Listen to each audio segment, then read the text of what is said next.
என் நெஞ்சில் குடியிருக்கும்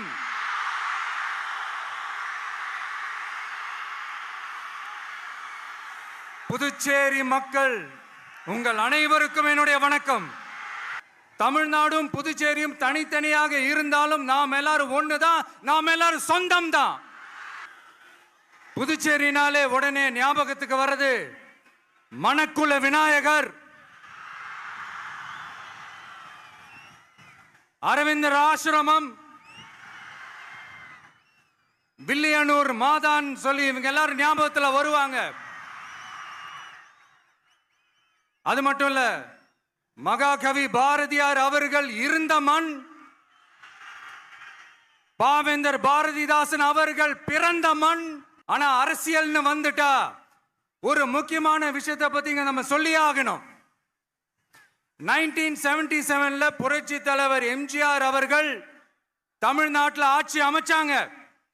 ஆனா அதுக்கு முன்னாடியே 1974லயே இங்க புதுச்சேரியில அவங்களோட ஆட்சி அமைஞ்சது. அதனாலதான் அப்பவே சொன்னாங்க, நமக்காக வந்தவர் எம்ஜிஆர், அவரை தமிழ்நாட்டில் மிஸ் பண்ணிடாதீங்கன்னு நமக்கு அலர்ட் பண்ணதே புதுச்சேரி தான்.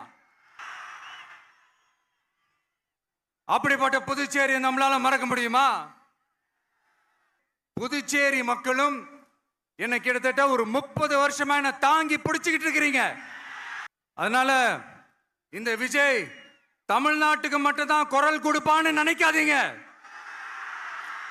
அப்படி பண்ணாத தவறு புதுச்சேரி மக்களுக்கும் சேர்த்து தான் குரல் கொடுப்பான். அது என்னுடைய கடமையும் கூட. இந்த புதுச்சேரி கவர்மெண்ட்டை பத்தி நாம சொல்லியே ஆகணும். இது டெஃபினட்டா தமிழ்நாட்டில் இருக்கிற மாதிரி நம்ம திமுக கவர்மெண்ட் மாதிரி கிடையவே கிடையாது. ஏன்னா வேற ஒரு அரசியல் கட்சி நடத்துற நிகழ்ச்சியாகவே இருந்தாலும் அந்த நிகழ்ச்சிக்கு தன்னெழுச்சியா வர நம்ம மக்களுக்கு பாதுகாப்பு கொடுத்து பாரபட்சமே காட்டாம இந்த கவர்மெண்ட் நடந்துகிட்டு இருக்கிறாங்க. அப்படிப்பட்ட இந்த புதுச்சேரி கவர்மெண்ட்டுக்கும் நம்ம புதுச்சேரி சிஎம் சார் அவர்களுக்கும் இந்த நேரத்தில் என்னுடைய மனப்பூர்வமான நன்றிகளை தெரிவிச்சுக்கிறேன். இத பார்த்தாவது தமிழ்நாட்டில் இருக்கிற அந்த திமுக கவர்மெண்ட் கத்துக்கிட்டா நல்லா இருக்கும்.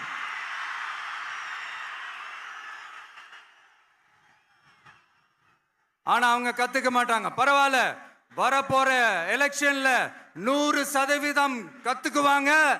அத நம்ம மக்கள் பார்த்துக்குவாங்க. இந்த புதுச்சேரிக்கு இன்னும் மாநில அந்தஸ்து கொடுக்கல.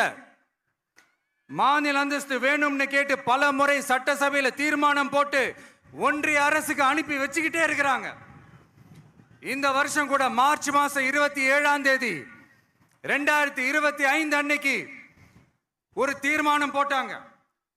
அது மாநில அந்தஸ்து வேணும்னு கேட்டு ஒன்றிய அரசுக்கு அனுப்புற 16வது தீர்மானம். புதுச்சேரி காரைக்கால் பகுதிகளில் மூடப்பட்ட 5 மில்கள், பல்வேறு தொழிற்சாலைகளை மீண்டும் திறக்கிறதுக்கு இதுவரைக்கும் ஒரு துரும்ப கூட கிள்ளி போடல. பல்லாயிரக்கணக்கான இளைஞர்களோட வேலை வாய்ப்புக்காக எதையுமே செய்யல. இங்க ஒரு ஐடி கம்பெனி உருவாகணும்ன்றது எண்ணமே இல்லை. அதை பத்தி யார் பேசினாலும் அது அவங்க காதல விழவே விழல. புதுச்சேரி கடலூர் மார்க்கமான ரயில் திட்டம் வேணும்ங்கிறது நீண்ட கால கோரிக்கை. புதுச்சேரி மக்களுக்கு ஒன்னே ஒண்ணுதான் சொல்லணும், இந்த திமுகவை நம்பாதீங்க.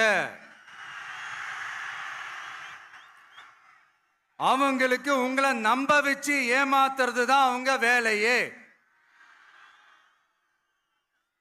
நான் சொன்ன பல கோரிக்கைகளை எல்லாம் தீர்த்து வைக்கிறதுக்கு நம்ம புதுச்சேரி கவர்மெண்ட்டுக்கும் அதோட மக்கள் திட்டங்களுக்கும் ரொம்ப அக்கறையா உண்மையா துணை நிற்கிறோம். தமிழ்நாட்டை ஒதுக்குற மாதிரி புதுச்சேரியும் ஒதுக்க கூடாதுன்னு நாங்க கேட்டுக்கிறோம். கடைசியா, மீன்பிடிக்க செல்லும் காரைக்கால் மீனவர்களை அடிக்கடி கைது செய்யும் இலங்கை கடற்படை அவர்களின் படகுகளையும் பறிமுதல் செய்து விடுகிறது. அதனால் நீண்ட போராட்டங்களுக்கு பிறகு அவர்கள் விடுவிக்கப்பட்டாலும் படகுகள் கிடைக்காததால் படு மோசமான நிலைக்கு தள்ளப்படுகின்றனர். இந்த நிலை மாற வேண்டும். நான் மறுபடியும் சொல்றேன், இந்த விஜய் புதுச்சேரி மக்களுக்காகவும் எப்பவும் துணை நிற்பான். நம்மளுடைய தமிழக வெற்றி கழகத்தின் கொடி பட்டொளி வீசி பறக்கும்.